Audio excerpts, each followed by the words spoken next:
sci-fi dogs and cats living together. That's hysteria. Wow! Can you dig it? Can you dig it? Can you dig it?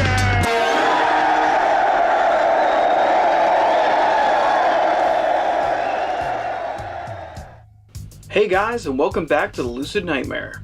I'm your host as always, Jay Schatzer. And today, well, I've got an odd flick.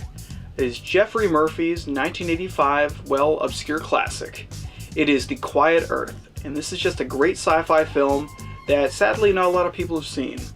So let's introduce this great flick to you. Here is The Quiet Earth. The Quiet Earth is a fantastically trippy, end-of-the-world New Zealand-based flick directed by Kiwi native and sorely underrated filmmaker Geoffrey Murphy. Lost in a haunting atmosphere of dread and foreboding, the production mixes elements of sci-fi, horror, and comedy into an interesting combination that thrills in its complexity. Tremendously original with a style all of its own, The Quiet Earth is a surprisingly post-apocalyptic stunner which definitely marches to its own drum.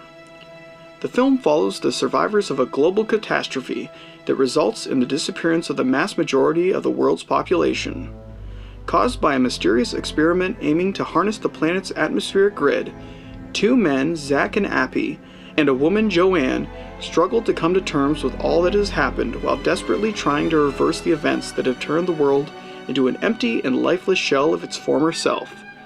With the reality quickly ripping from the seams, can they turn things around, or is mankind and the Earth in general doomed? Bruno Lawrence headlines the film as Zach Hobson, the science researcher who is determined to make things right. Carrying a good majority of the first quarter of the film on his shoulders, Lawrence introduces us to this wild and strange new world with great effect. He's sympathetic without being too expressive or clownish, and his struggles with dealing with the isolation of being possibly the last man on Earth is quite entertaining and thrilling to see play out. His genuine portrayal is an essential addition to the film, and when he's joined by other survivors, he aptly branches his character out into a wide array of emotional moments and intriguing interactions. Alison Rutledge and Peter Smith take on the remaining roles of Joanne and Appy, the last known remnants of the human race. Extremely contrasting in their outlooks and actions after the cataclysmic event, the two blend wondrously with Bruno Lawrence's off-kilter, yet strangely respectable Zach Hobson character. And the clashes of personalities adds a great sense of danger and suspicion amongst the cast and the true nature of this brave new world. When it comes to genuine and heartfelt performances, the trio in this production really take on the tremendous task of carrying the film into uncharted and highly entertaining territories.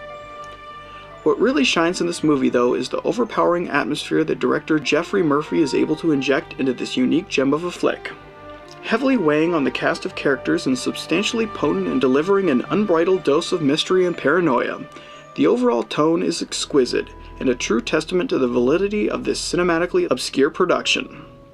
Wholly void in its depiction of an empty and silent world, you really get a great feel for the severity of the situation.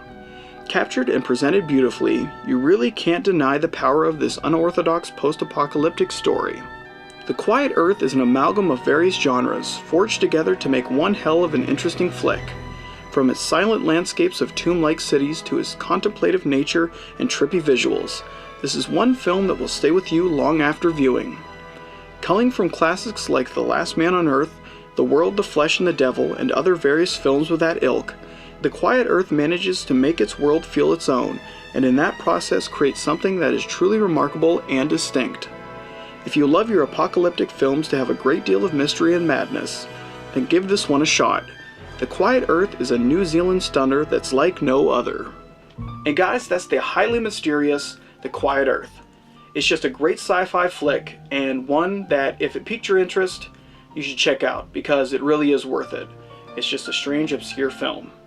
But guys, that's it for me today. Hope you enjoyed that review, and I hope you like what I'm doing here. If you do, please like and subscribe.